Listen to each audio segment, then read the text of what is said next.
నమస్తే, welcome to Telugu రాజ్యం. నేను మీ వెంకట గన్నవరపు. ప్రస్తుతం స్టూడియోలో ఉన్నారు ప్రముఖ రాజకీయ విశ్లేషకులు కేఎస్ ప్రసాద్ గారు. ప్రసాద్ గారు నమస్కారం. నమస్తే అండి. వారాంతంలో ఇచ్చే విశ్లేషణలు ప్రముఖ మీడియాలో మనం చూస్తూ ఉంటాం. ఆ కామెంట్ల మీద మీరేమంటారు? ప్రస్తుతం ముఖ్యమంత్రి చంద్రబాబు ముందు కోటరీ ఉందనే విశ్లేషణ మీద మీరేం చెప్తారు? ఏమో నాకు తెలిసి వాళ్ళ కుటుంబం ఉండేవారు పాత ఆయన. తర్వాత ఏమో అలా ఇటు కొత్తిమీర కారు ఇవన్నీ నేను చెప్పిన పరకాల ప్రభాకర్ గారు నాకు తెలుసు. మరి ఇప్పుడు ఎవరున్నారో నాకు తెలీదు. అంతా మీరే ఉండి మళ్ళీ పేక మీదకి వచ్చారకల్లా పక్క తప్పించుకుంటూ అల్లాళ్ళు ఉన్నారు, ఇల్లు ఉన్నారు, కోటరీ అని చెప్తే ఏడు చేయాలి. గతంలో కోటరీ మీకు తెలుసు కదా, కోటరీ అందాము అని సలహాదారులే అందాం. కోటరీ ఎందుకు మనం పేర్లు పెట్టడం? అగ్రిగోల్డ్కి డబ్బులు ఇచ్చేస్తే అయిపోయి దానికి ఏమైనా చెడగొట్టిన పాపమే కదా కుటుంబరావుది. దావూజ్ వెళ్ళి కొత్తిమీర కారం చెదారం మాట్లాడబట్టే కదా దావూజ్లో ఏమైంది కూడా తెలియకుండా చేసింది. ఇప్పుడు ఒక ఉద్యోగస్తుల విషయంలో కెమెరా చాట్ని మాట్లాడావో కెమెరా ముందు మాట్లాడినవో మర్చిపోయావా కృష్ణాలు? అదొక ఎత్తి అయితే రామారావు గారు పేరే తీసేద్దాం, రామారావు గారు అక్కర్లేదు, రామారావు గారు లెగసీ తేడి చేస్తారు, మనం అంతా ఇచ్చేద్దామని ఇప్పుడు ఆరోగ్యశ్రీకి సంబంధించిన విషయంలో మెడికల్ కాలేజీలో మడతెట్టిన దిక్కుమల సలహా ఇచ్చింది కిరసనాయలు నువ్వు కదా. మరి మళ్ళీ అచ్చని పచ్చపోసల్లో మళ్ళీ చిలక పలుకులు దానికి ఏవో పేర్లు ఎట్టి గార్ధప స్వరంతో అడ్డమైన చేస్తారు రాస్తే. మీరు సీనియర్ జర్నలిస్ట్ సార్, ఒక్కసారి కళ్ళు మూసుకొని ఒక కలకానండి. ఇదే పని రామారావుని ఇలా గ్రాఫ్ పెంచుకుంటూ ఆ స్థాయికి వెళ్ళని దడేళ్ళు ఎత్తేసారు. వాడు ఆ పచ్చళ్ళోడు, ఈ కిరసనాయుడే. మీరు గమనించండి. ఇప్పుడు కూడా ఇదే చంద్రబాబు గారు ఇలా మెట్లు ఎక్కి ఈ స్థాయికి వెళ్ళారు. ఏదో జరుగుతుంది వెనకాల కాన్స్పిరసీ, దడేళ్ళని ఎత్తేసే కార్యక్రమం. ఎవరికి లాభం? ఎవరికి లాభం తెలీదే. అప్పుడు ఎవరు లబ్ధి పొందారు? వీళ్ళ కబంధ హస్తాల్లో చిక్కుని చంద్రబాబు గారు చిక్కుకున్నారా? డౌటా మీకు? మీరు అందుకే మీరు సీనియర్ జర్నలిస్ట్ అన్నాను. ఎందుకు? మీరు నేను చూసినట్టు నేను జర్నలిజం చదువుకున్నవాడుగా చెప్తున్నా. మనకు ఒక పార్టీ లైను ఈ తెపేల ఛానల్లో పేపర్లో రోజుకు తెచ్చారంటే అర్థం ఉంది. కానీ వీళ్ళు ఇచ్చిన దిక్కుమాల నేను పార్టీ పాటిస్తుందంటే ఇది గమనించారా మీరు? ఒకడు పౌడర్ డబ్బాడు, ఇంకోటి కిరసనాలు అమ్ముకున్నాడు, ఇంకోటి పెట్రోల్ బంకు గన్ను పెట్టి ట్యాంక్ ఇంటిలోకి డివైడ్ చేసేవాడు. వీళ్ళు తెలివితేటలు ఎలా ఉంటాయి తెలివితేటలు?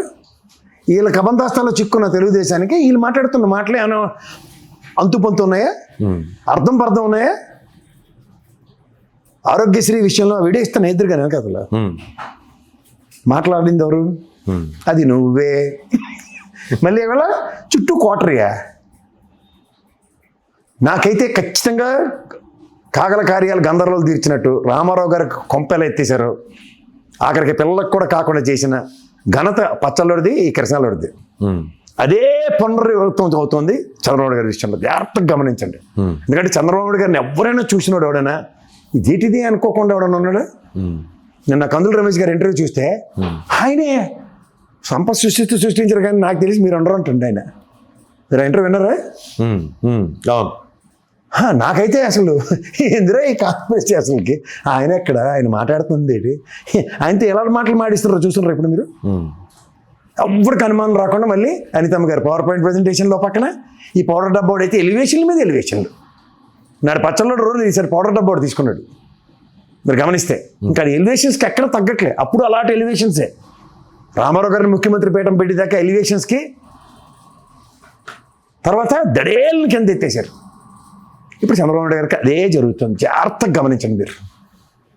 అంచేత పలుకులు కోటరీ ఇలాంటివన్నీ అంటే అది నువ్వే అని మాకు తెలిసి కూడా కోటరీ అని నేను రాత్రి ఎట్టుకున్న డాక్టర్ కళ్ళు ఎత్తుక్కున్నట్టు ఎత్తుకోవాల్సిన దౌర్భాగ్య స్థితి క్రియేట్ చేస్తున్నారంటే తెలివి తక్కువతనం వల్ల, లేకపోతే తెలిసి తెలియనితనం వల్ల, లేకపోతే మేము ఏం చేసినా జరుగుబాటుపోతుంది అన్నది.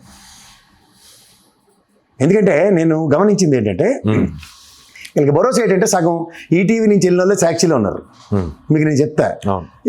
నిన్న నేను మీరు జాగ్రత్తగా ఛానల్ గమనిస్తే సాధారణంగా మనోడైతే ఏం చేస్తాడు? ఆ నియోజకవర్గ ఇన్ఛార్జీలు లేదా అక్కడ చదువుకుంటున్న పిల్లల్ని గలగలగలు తీసుకెళ్ళి ఈ కాలేజీలో చదువుతున్నాను, నంద్యాల కాలేజీ ఇది మా కాలేజీ ఈ పలానా ఇయర్లో కట్టారు, ఇది ఈ సంవత్సరంకి రేపు 15వ తారీఖుకి 3 ఏళ్ళు కంప్లీట్ అవుతుంది. ఇలాంటి బైక్స్ ఏమైనా ఉంటాయేమో అని నేను చూసి ఎతికి తూచ్చు. వీళ్ళకి ధైర్యం అన్నమాట. అంటే దీన్ని తీసి కంటిన్యూస్ నైట్ చేశారు. అనితమ్మ గారితో పునాదరాలు సినిమా చూపించారు మనకి. మీరు గమనించారా? ఎక్కడి నుంచి వస్తుంది వీళ్ళకి ధైర్యం? అంటే ఒక మీడియా పరంగా మనం నువ్వు ఏదైనా చెయ్యి, నేను చెల్లింపు జరుగుబాటు చేయిస్తా అంటే అన్ని యాంగిల్స్లో ఆ వర్గం ఉందని చెప్తారు. ఆబ్వియస్లీ ఇప్పుడు ఏదైనా లేనిది ఉన్నట్టు చేయడంలో గతంలో అమరావతిలో భ్రమలు క్రియేట్ చేశారు గ్రాఫిక్స్ పెట్టి. కానీ ఉన్నది లేనట్టుగా చేయడంలో కూడా ప్రయత్నాలు జరుగుతున్నాయి. ప్రయత్నాలండి సఫలీకృతులు అవుతున్నారు. ఓ పవర్ పాయింట్ ప్రెజెంటేషన్ అమితమ్మది, ఈ కిరసాయలోడిది, పచ్చలోడిది, ఈ పెట్రోల్ బంక్ కొడిది చూడండి అంటుండు. భారతీ సిమెంట్స్, ఇది పెట్రోల్ బంక్ కొడు. భారతీ సిమెంట్స్ సిసిఎల్ ఉండే సిమెంట్ కార్పొరేషన్ ఉంటుంది, నువ్వు ఎందుకు పెట్టాడు? మరి దూరదర్శన్ అనుకో, నువ్వేం సాన్లు పెట్టినావా? దూరదర్శన్ ఉంది కదా, మేమైతే తూచి. అర్థమవుతుంది మీకు? అవును అవును అవును. జర్నలిస్ట్ మాట్లాడుతున్నాడన్నా, ప్రైవేట్ కంపెనీలకి అనుమతులు ఉంటాయి, అది హక్కు. డైరెక్ట్ సిమెంట్ కంపెనీ నేను పెట్టించింది భారతమ్మ, లేకపోతే జగన్మోహన్ రెడ్డి, అయితే హెరిటేజ్ కంపెనీ నేను పెట్టేదాం అనుకోండి, పెట్టించారు చంద్రబాబు నాయుడు గారు. అలా కాదు కదా, అనుమతులతోనే పెడతారు కదా.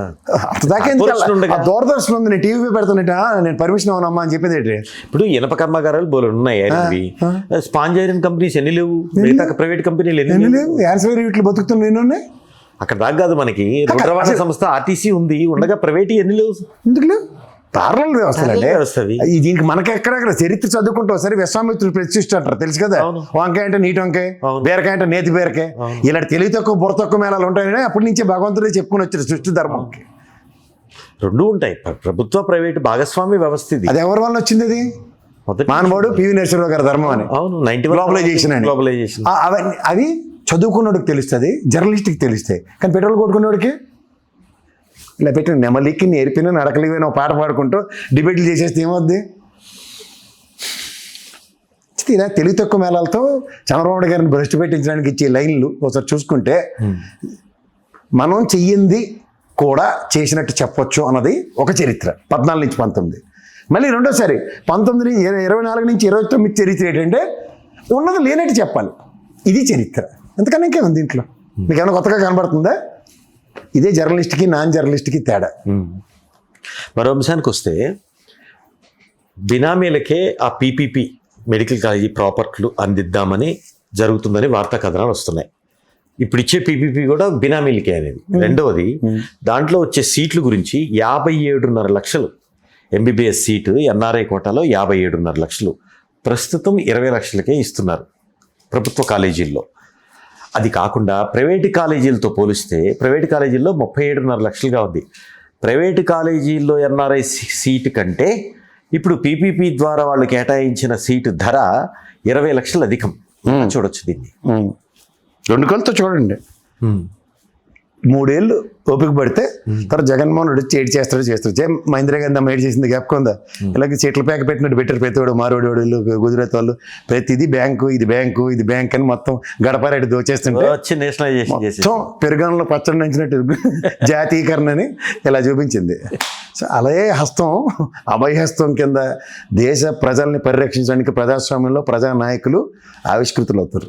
టెన్షన్ ఏం పడక్కర్లేదు. కానీ వాళ్ళు ఎక్స్పెక్ట్ చేయలేదు కదా, మీరు ఇప్పుడు కోడ్ చేసిన ఏదైతే జాతీయకరణ ఉందో, ఆ రోజు ఏదైతే బ్యాంకులు కోకొలలుగా వచ్చినాయో వాళ్ళు ఇట్లా జాతీయకరణ అవుతుందని ఎక్స్పెక్ట్ చేయలేదు కదా. అవ్వకుండానే 10 మంది కదా, 147 అనుకుంటారు, 67 జాతీయకరణ.